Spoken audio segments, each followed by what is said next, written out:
jamais, ni les institutions françaises, ni le gouvernement français ne nous ont considérés comme Français. Je prends quelques exemples tout simples. La première abolition de l'esclavage, c'est le 4 février 1794, après le soulèvement des esclaves à Haïti, à Saint-Domingue, qui deviendra Haïti. Les Guadeloupéens sont tous français dès le 4 février 1794.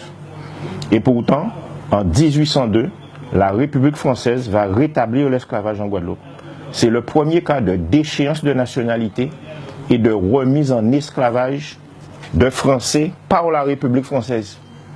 Donc, à un certain moment, on se pose des questions. Et ça nous a coûté quoi? 10 000 victimes, dont 300 décapitations sur la place de la Victoire et à Bainbridge.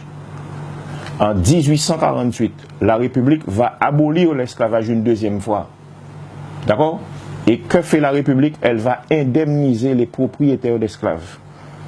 Et les esclaves vont se retrouver hommes libres, sans un sou, sans terre, sans logement, avec l'obligation d'aller travailler sur leur ancien maître. Donc en fin de compte, l'abolition de l'esclavage n'a été qu'un acte politique pour sauver les maîtres et maintenir la domination coloniale comme elle l'a été avant l'abolition de l'esclavage. Et on peut aller encore plus récemment. Aujourd'hui, c'est le 50e anniversaire des massacres de mai 67. La République a tué plus d'une centaine de personnes dans les rues de Pointe-à-Pitre. Qui a été emprisonné? Des Guadeloupéens.